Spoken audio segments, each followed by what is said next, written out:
That's funny. I think I'm live everywhere now.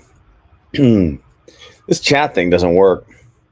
Hey, if anybody jumps on here, or I'll see, I guess, in a minute, anybody that does jump on, um, we're notifying viewers here on live. Yeah, if anybody does jump on here uh, and has any idea, I need to reach out to Restream. I'm trying to use Restream so that I can stream to apps like that you can't stream to, like LinkedIn. I can't even stream to LinkedIn without using Restream, but then I can't chat. Hey, Brian, what's happening? Sonata, oh, reality superstar. Nice. All right. So, finance is what I tend to talk about, but I spin that into about a million different stories because that is what I enjoy. And I had a funny question about a half hour ago when I was live. And that funny question was this: somebody was pre-assuming that they knew don't show for 10 minutes, more creators want to co-host. I don't know what that means. So anyway, yeah, I don't know who that is, although I'm always down to have somebody co-host with me. That's always a good thing. um okay, so in any case, live, so I had somebody ask me something. They said, hey, listen, I was explaining why and how you know that these guys are not making 80% a year and 100% a year on TikTok, and they sit in front of their charts and they have all these screens and they're trying to be fancy. I've been doing this for 25 years. I do it on a laptop. I do it using price and volume. I do it on one screen. That's all you need. Second, that is not for 99% of the people out there that are watching this stuff. 99% of you, that doesn't apply. The funny question I was asked was, if you're so good at this, if you know what you're doing financially so well, why stuff me why are you doing this? Why aren't you rich? Why aren't you problems with that? I know what I am. How do you know if I am or if I am not rich? Second, oh, we're reconnecting. Okay, so look on down a little bit. All right. Secondly, uh, you can what you do, and you still hail. Now, let me explain to you what that. Like, learn how to invest, learn how to optimize, and you can break it down.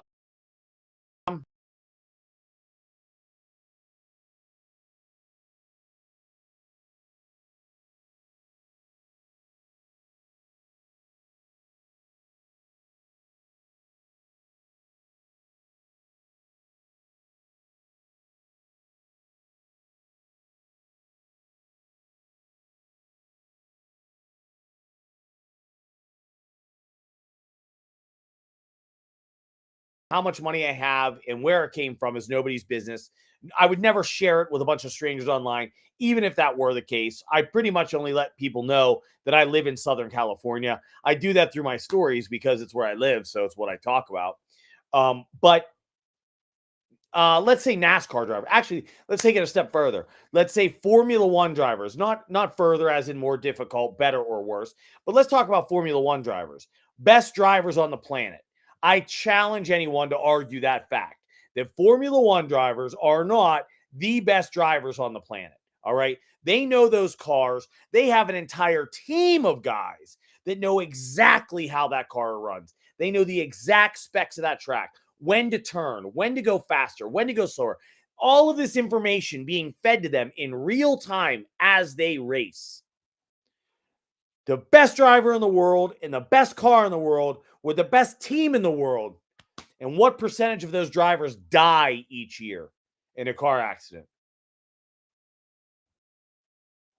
Right.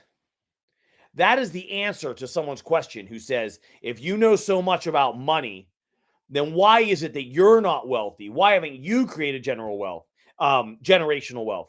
Lots of answers to that question. You can be the best at whatever it is that you do. I use Formula One as an example because I love Formula One driving.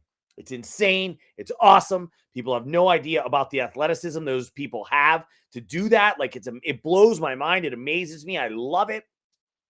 Thank you so much for the likes. Guys, follow, share, please, if you're enjoying what we're talking about. I greatly appreciate it. And those Formula One drivers, they die each year. They're in a profession that you die when you're wrong. And they have everything on their side. So let me ask you this, especially those of you that are like 35 and younger, maybe even 40 and younger, and you just haven't learned this lesson yet. And I say yet because you will. Trust me when I tell you that there are about a million things throughout your life that could take money, regardless of how much you know or how little you know. Now, I'm not even giving you any insight into my financial position. I don't waste my time with that. But what I'll tell you is you can know everything in the world. You can have the best car, the best driver, the best maps, the best manager, the best crew, the best everyone, and you can still die in a fiery car crash. So to ask someone online, and I don't mean this just about me, I'm not offended by the question. I'm not telling you anything about me, but I'm not offended by the question. But to ask a question like that shows how little that you actually know on the subject. And the fact is, you should probably listen a little longer than the average person. Somebody here loves Harris and wants you all to know about it. It is Harris 2024 about 100 times over. And they probably want someone who loves Trump to come on here so they can start fighting. But then I will have to block you because I don't want any fighting over elections on this channel. But I will tell you this, when it comes to the election, those of you out there that don't know this yet, maybe you're just a little younger, you just haven't been around the block yet and you're not aware. These presidential elections, they don't mean much to your life. They don't have much of an impact to your life. If you care about where you live, your life, you want to have a real impact on your day-to-day life, you have to vote locally. You have to vote locally. You have to start with your local representatives, work your way up to real city, on and on and on, all the way up to the state level, because that is where you truly affect change. That's where you affect change. You affect change at that level. Why? Because we have an electoral college. A lot of people complain about the electoral college, but the fact of the matter is, hold on, there we go. Now you're done, bud. I don't care if you love a candidate. You're welcome to say it, but don't just litter all over my page with that stuff. But if you care about the presidency and who wins, and then I hope that you understand that your state representatives are going to be the ones that decide that, not you. That's why the popular vote, there can be more votes in the popular vote, and that person can still lose the presidency. Now, first off, there's nothing wrong with that for those of you that don't understand. It should be that way. Why? Because if it wasn't that way, there's no need to even have Alaska, Iowa. I mean, there's a million states I can name, North Dakota, South Dakota. These states would have no representation without the Electoral College. No representation whatsoever, because they simply don't have enough people to matter. So you have an Electoral College where obviously places like California, New York, Pennsylvania, the states of Florida, the places, Texas, the places that have a lot of people, they get more electoral votes, right? Those electoral votes are cast by your state representatives. So while you may think that your popular vote for the president matters, it actually is completely meaningless. If you didn't vote for your governor, if you're not voting for your mayor, if you're not voting for your school board, if you're not voting for your city council, you're just wasting time blowing hot air. It's fun to talk about, but it doesn't mean squat. Doesn't mean squat. Today will be decided by the people that are the state representatives of the states. It's that simple. Okay, so we're moving on. We were talking about why you should never assume or even ask why someone, if you're so good at this, then why aren't you rich? That question is ridiculous for a couple reasons. I hope I explained that well, but you can take that like in any way you want. Like the greatest rock climbers in the world die. Period. It doesn't take very many mistakes to screw up your life, no matter what you do in your life. You can be, trust me when I tell you, especially for you entrepreneurs out there, and that's what I consider myself to be. For you entrepreneurs out there, a couple missteps, you're broke. Doesn't matter what you know about money, you're broke. And, the truth is, for most of you, you would never be interested in being a day trader. A day trader, if a day trader comes at you and says that, oh, I make 80% a year, let me explain to you why that person's lying to you, just so you know. for yourself so you understand what the reality of your situation is. So there's a thing called the rule of 72, and it's real simple. The rule of 72 simply means that you take the percentage of a return that you make, you divide it by 72, and that is how often your money flips. So if you're making 10% a year, every 7.2 years, your money would flip. Let's say you have 35 years in front of you. You're 25 years old. You have 35 years in front of you. You have $100,000, right? And you're making 10% a year. You're going to have 5 flips. So you're 100 to 200, 200 to 400, 400 to 800, 800 to 1.6, 1.6 to 3.2 million. Your original $100,000 earning 10% a year just made you $3.2 million. Now, if you make it 20%, you have an additional 5 flips. It's going to flip twice as fast, right? 10%, 20%. It's going to flip twice as fast. So you had 3.6%, this or 3.6 million if you earn 10% a year and you held it for 35 years. So if you make 20%, which is just 10% more per year, your 3.6 will be 7.2, which will then be 14.4, 28.8, 56.4, 112.8. You have $112.8 million in 35 years if you make 20% a year on $100,000. And you want to believe that some guy online is making 80% a year. It's not happening. Can you do 15 to 20% per year? Absolutely, you can. Absolutely. To do 20% a year, 15 to 20% per year, all you have to do is avoid a few of the major bear markets that we experience, that you'll experience throughout your life. If you're able to avoid those bear markets, you will average those returns. And you just saw what it could do for $100,000. And that's how you know that people out there, A, make a lot of financial mistakes throughout their life. And I don't care if they're in finance or a stockbroker, a CFO, or a CEO. I can tell you the greatest story ever. And I will right now. So I'm not going to give you I got to be careful. So I'm not going to tell you when this happened, but I'm going to tell you the company and I'm going to tell you who the person was, just that he was an executive, okay? I'm in San Diego. I work at Merrill Lynch down on B Street. It's the Darth Vader building in San Diego. And they call it that because it's this big, giant, tall, black skyscraper. I work in there. Guy comes in, works for Amylin Pharmaceuticals. It's a San Diego company. He is a very high-level executive. He works directly with the CEO. He's married. He has a wife. It's him and his wife, okay? They had I think it was they each had like $1.2 million. And they had it completely tied up in Amylin Pharmaceuticals. This is back in 2000. It's either late 2006 or early 2007. He comes in. We sit down. Himself, his wife, me. They have 2.4 million, 2.2 million. It was something like that in assets. And they're saying, okay, what do I do with this money? Like, what is the intelligent decision to make? I can tell you right now that the guy's wife was far more interested in being there than he was.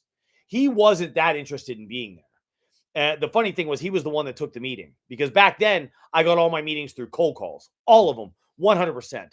I'm not ashamed of that at all. Used to cold call 4 hours a day. I would have a beating headache after 4 hours. Used to destroy me, all the cold calling I would do. I would cold call until the sound of the beep would make literally my head want to explode. And that takes about 4 hours of legitimate cold calling. So for you guys out there that are listening to these business guys tell you they cold call for 8 hours a day, liars, liars, liars, liars. I did it. I was there. And everybody thought I was crazy. They were like, how do you do that? How can you handle that? Because nobody can handle that amount of hours. Now, back to the story. We're back to the big executive at Amylin Pharmaceuticals. I'm with his wife. They have we're going to call it 2.4 million moving forward. They have 2.4 million in assets. I tell him, listen, and she worked there too. She wasn't as high as an executive as he was, but I think she invested more in their options than he did. It doesn't matter. I remember that their money was very equivalent. And so anyway, we sit down and I say, look, you work for the company. You both work for the company. You've made a lot of money. You've sunk a lot of money into this stock, right? And the stock has done amazing.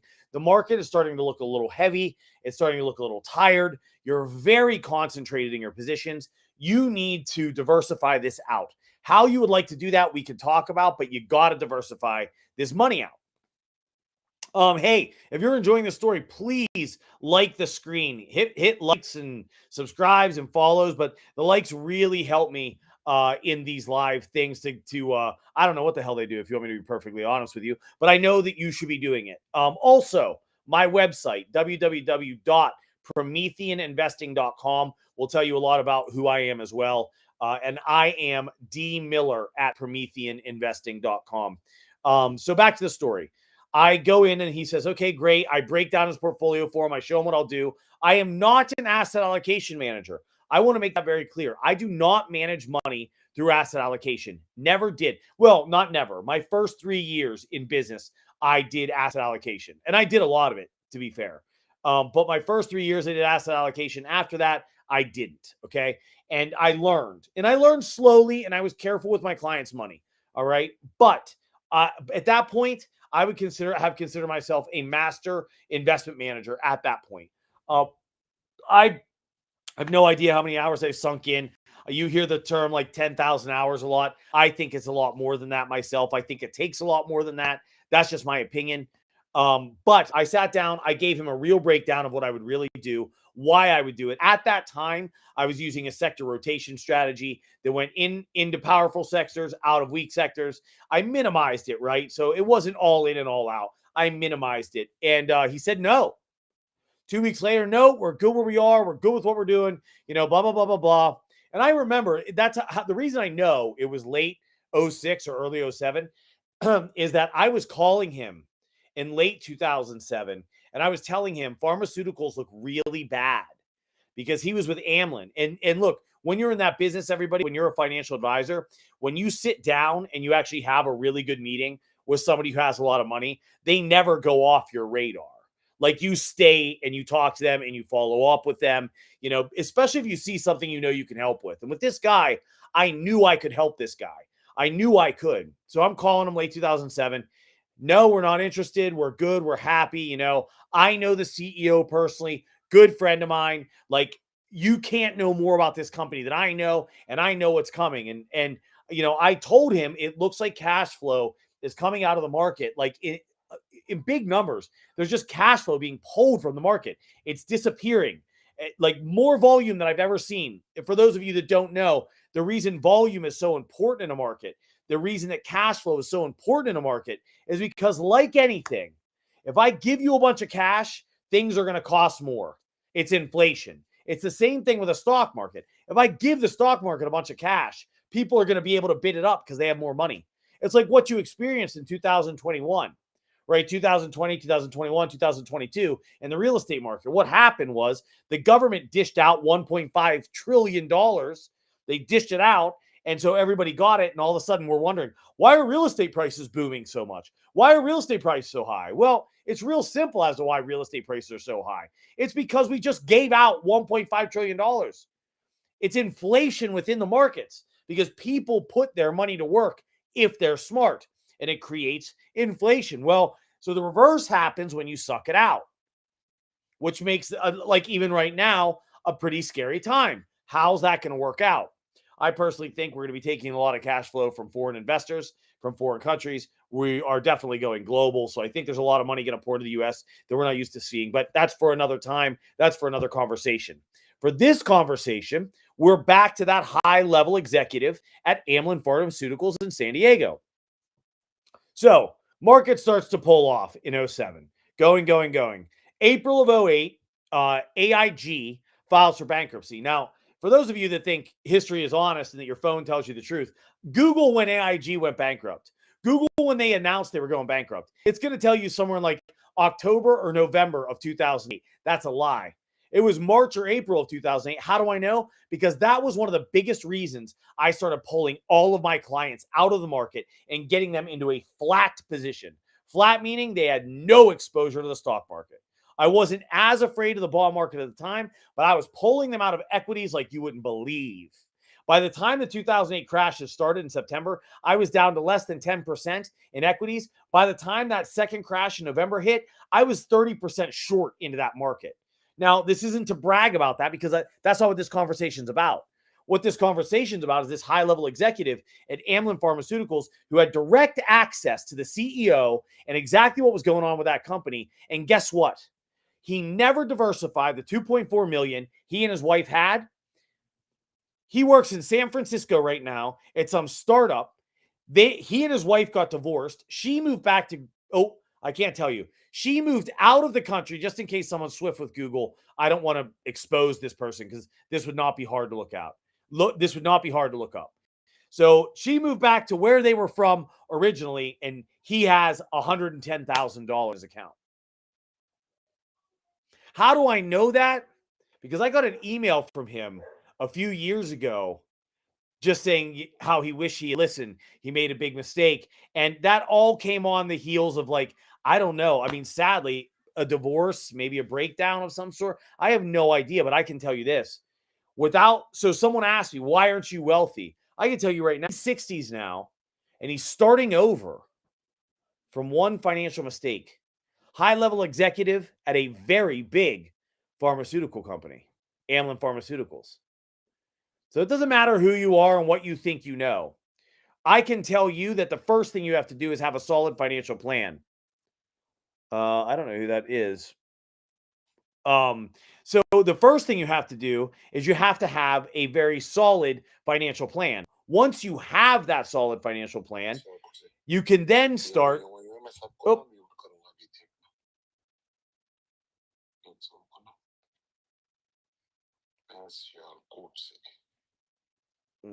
let's see how that happened. I don't know. Yeah. Oh.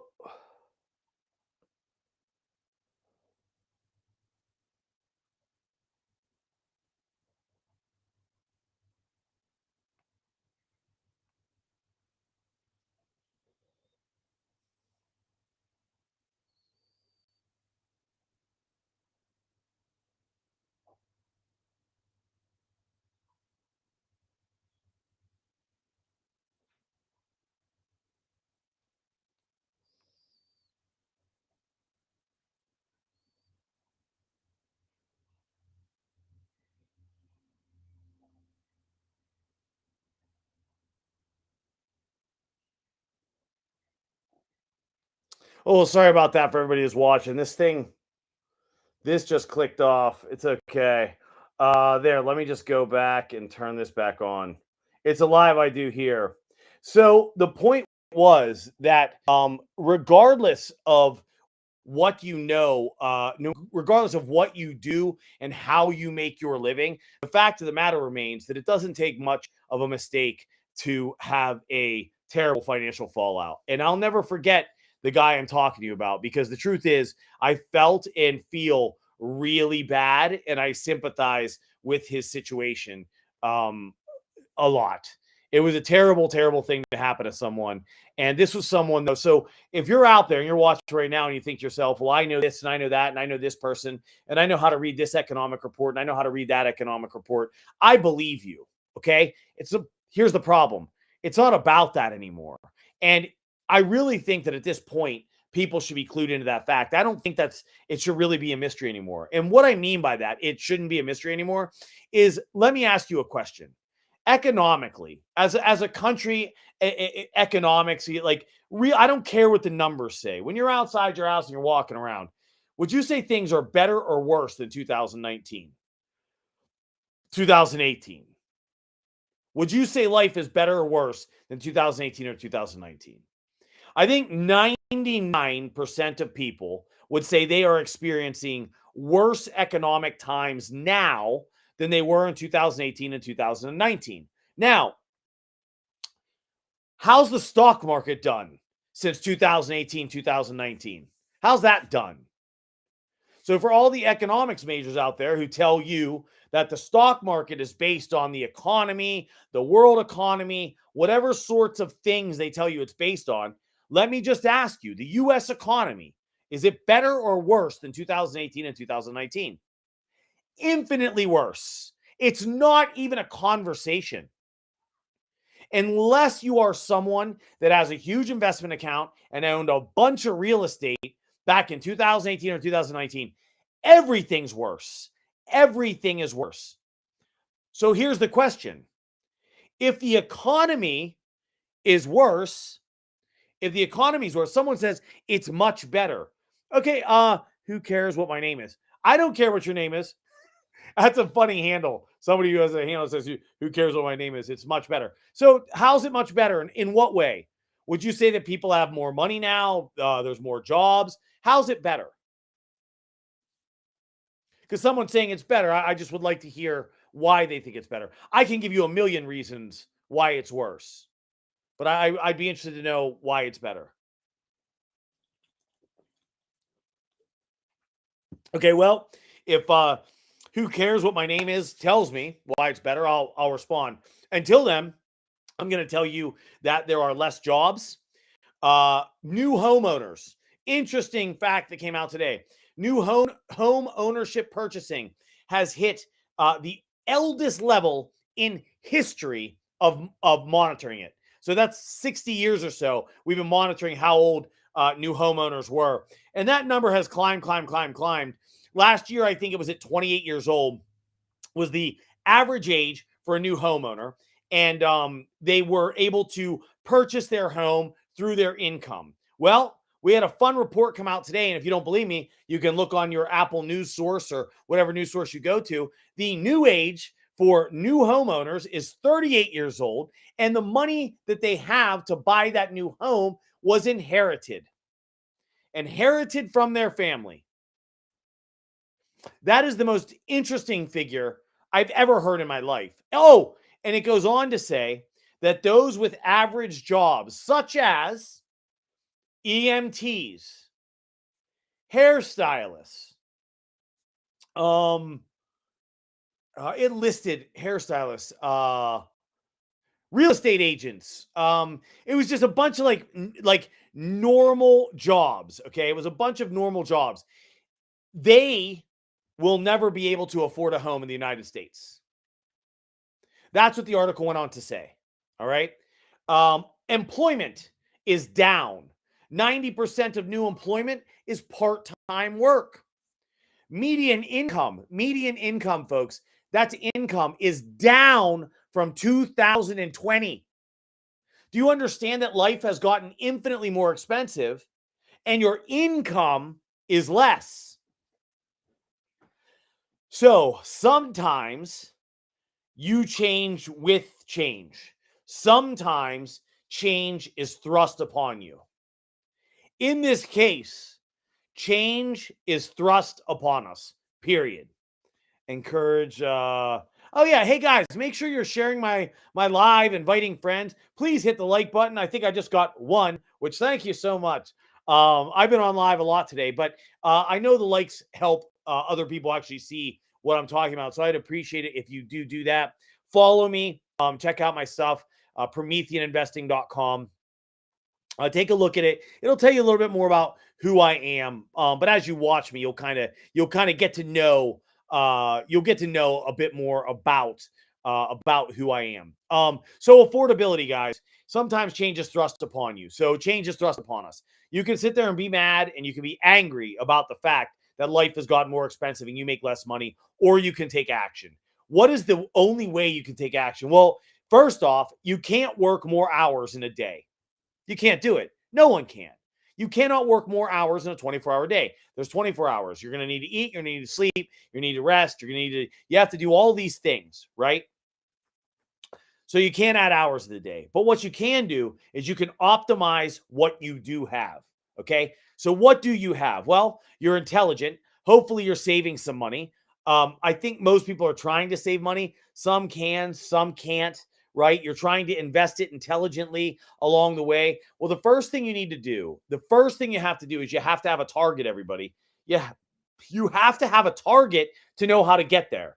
Listen, there's this old, it's not old. I mean, every pilot in the earth knows what vectoring means. But vectoring is like, if you take off from New York and you're going to LA, if a pilot aims the plane from New York at LA, hits like hits cruise control or whatever. I know it's called autopilot, but I don't even know if that's real. But anyway, if he hits autopilot, by the time he was supposed to get to LA, he's as likely to be over Canada as he is over Mexico, out of gas with nowhere to go. Why? because along the way, there's going to be storms, there's going to be high pressure, there's going to be low pressure. There's times where he's going to need to use more fuel. There's going to be times where he needs to conserve fuel. So he vectors around this thing. He makes adjustments throughout his travel from New York to LA. That's how he, manages to get from New York to LA. You have to do the same thing in your financial life. You can have an amazing start. You can have a fueled up plane. You can know how to fly. You can know where you're going. You can have everything, right? And you can get there as long as you vector along the way. But let me ask you this. If you just fuel up a plane in New York and someone says, hey, where are you going? And you say, I don't know, west. How intelligent is that? That's the same thing as in your financial life. You have to pick very specific targets. Look, I make X right now. I want to make Y by the time I'm 55. I want to pay for 2 kids' colleges. I want to have cars. I want to go on 2 vacations a year. And I expect the stock market to return 10% per year. I want to know how I accomplish that. Okay, you can. So what you'll have to do is you'll have to start setting up a financial plan. So you're going to pick all those targets, right? And then what you're going to do is you're going to pick a financial plan that focuses on Monte Carlo simulation. What is Monte Carlo simulation? Well, for any of you gamblers out there and a lot of you gamers out there, you should know what Monte Carlo is. Basically, it's this. It takes your life and it multiplies it by 1,000. So it says, okay, Derek lives 1,000 lifetimes. That's me. I'm going to live 1,000 lifetimes. Then what it does is it takes the stock market and it mixes up all the returns, the order they happen, and the year they happen. What do I mean by that? Well, in Derek's first lifetime, he's going to have a bull market that lasts 20 years. Then he's going to hit a bear market that lasts 3 years. And then he's going to have a flat market that lasts 20 years. In year 2, he's going to have a bear market that starts first. That's going to last 30 years. Then he's going to have a bull market that lasts 20 years. Then he's going to have a flat market that lasts 2 years. Then he's going to have a bull market that lasts 40 years. And it mixes all these markets up. Bull markets are up markets, guys. Bear markets are down markets. All of those markets are going to be mixed up. And it's going to mix it up 1,000 times over 1,000 of my lives. And then at the end, it's going to say, Derek has a X percentage, let's say 80%. Derek has an 80% chance that he'll succeed. So what does that mean? Well, that means in 800 of my 1,000 lifetimes, I succeeded. I made it. In a Monte Carlo simulation, that is a good number. We're happy with that. We are happy with an 80% success rate, okay? Why is that so important? Because the stock market is very unknowable. Things do change. Things do shift. What if today most of your money is in the stock market, right? The S&P, the NASDAQ, and the Dow. And what if 20 years from now, most of your money is over in crypto? So you're in Bitcoin, other currencies, right? You're operating on the blockchain. What if that switch were to happen? Well, while you can't know that that's going to happen 20 years from now, what you can do is alter the range in which your returns occur. Because there's not any world that you're ever going to be returning 50% a year. There's not any world, unless you're proactive, that you're going to return 15 to 20% per year on average. That's not going to happen if you're proactive and if you learn investment management. And I'm not talking about day trading here, folks. I'm not even talking about swing trading, okay?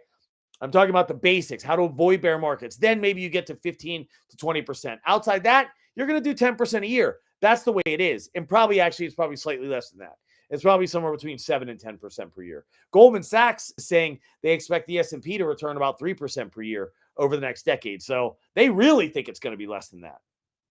Now, if you don't know that and you haven't drawn targets according to these facts, how can you succeed?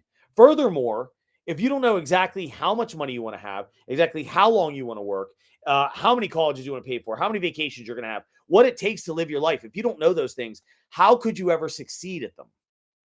That'd be like me saying, I want to be the greatest investor in history. And then some guy comes up to me and says, hey, Derek, how do you plan to be the greatest investor in history? I have no idea. I don't know. I just want to be it. That's the same thing as saying, I want to retire wealthy. I want to have all the toys on earth. I want to travel as much as I want. And I say, how do you plan to do that? And you say, I don't know. I'll work a lot and save money. That's like if you ask me how I'm going to be the best investor in the world, I don't know. I'm going to study investments. I'll start reading about investments. That's not a plan, that's an idea. So for those of you out there that are past the idea stage and you want to put an actual plan together, and like let's say you have a financial advisor, you'll do a plan with him once.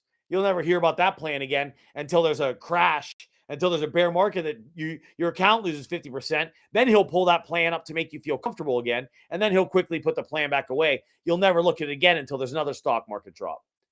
But if you actually know that you need to have a target, and a target that you pay attention to on an annual basis, I'm not trying to turn you into a financial advisor, just something that you're looking at on an annual basis. You look at it for each month, you look at it for 1 hour. If you know that you should be doing that, go to www.prometheaninvesting.com. It's on my page, right? It's on my profile. Go to prometheaninvesting.com. I have a course in there, Invest Like a Pro. It is $500. I have made that course so cheap so that no one can have an excuse not to buy it. Oh, I only have $1,000 invested. Great. Take $500 of that $1,000 out. Go get that course and start a proper financial foundation for yourself, because that's where it starts. And let me tell you something. For those of you out there on LinkedIn that are watching me and you have a financial advisor, I'm not telling you not to have a financial advisor. But what I will tell you is this. Even if you have as little as $50,000 a year, in my course, you get a 70-page workbook. You get over 7 hours of video tutorials. I start with the history of Wall Street. I move on to setting up a true financial plan using Monte Carlo simulation. I then walk you through asset allocation, how to use it, how it works, and how to set up your own. Okay. I walk you through that. I show you how to set up like an E-Trade account, Ameriprise, whatever online source you want to use, how to transfer your money into it, and then how to auto rebalance all of that after setting up your budget for $500. So if you have a financial advisor, and even if you only have 50 grand, you're giving that guy 1% a year. That's $500. You buy my course, you'll know everything that person's doing for you. You'll be doing it yourself proactively. A 6th grader could do this stuff. This is not complicated. Most of the work that you're going to do in setting up a financial plan is work you have to do anyway. It's research on your life. It's research on who you are. To set up a financial plan, you have to do the work. Like I was a financial advisor for 15 years. If you came in and asked me that I need to get a financial plan set up, so on and so forth, all I'm going to do is ask you a bunch of questions, because there's no possible way I could know what to do for you until I knew you. So once you've answered all the questions, I'm going to plug those answers in to exactly what you're getting from my course. And then you'll see how easy it is to learn how to use asset allocation, how to set up, how to create your own model. You'll find out exactly how easy that is. It doesn't get any easier than that. All right, everyone. So it looks like I've been on for about 40 minutes. I know on TikTok somehow I accidentally just kind of closed out for no reason. I'm going to take a break here for about an hour because I'm going to head on over, I think, to Facebook, which I know I'm streaming on Facebook now, but I think if I stream on there exclusively, I can probably answer some chats or whatever. So I'm going to try to do that. In any case, thank you all so much for joining me. PrometheanInvesting.com. Listen, I do one-on-one coaching too. I do one-on-one coaching. One-on-one coaching is you got to take the course first. You have to have a financial plan. I can do it for you, but that's far more expensive than you doing it for yourself. Okay? I can do the financial plan for you, but like everything I do, it's by the hour. Everything I do is by the hour. This is something you are very capable of doing yourself, very inexpensively, and you'll have it forever. All right. Visit PrometheanInvesting.com. If you are interested in how I teach people to invest and how to trade and how to optimize, avoid bear markets, identify tops, when to invest, when is it a bottom, when is it oversold, reach out to me, dmiller@PrometheanInvesting.com. Thank you all so much for joining me, and I'm going to be back in about an hour.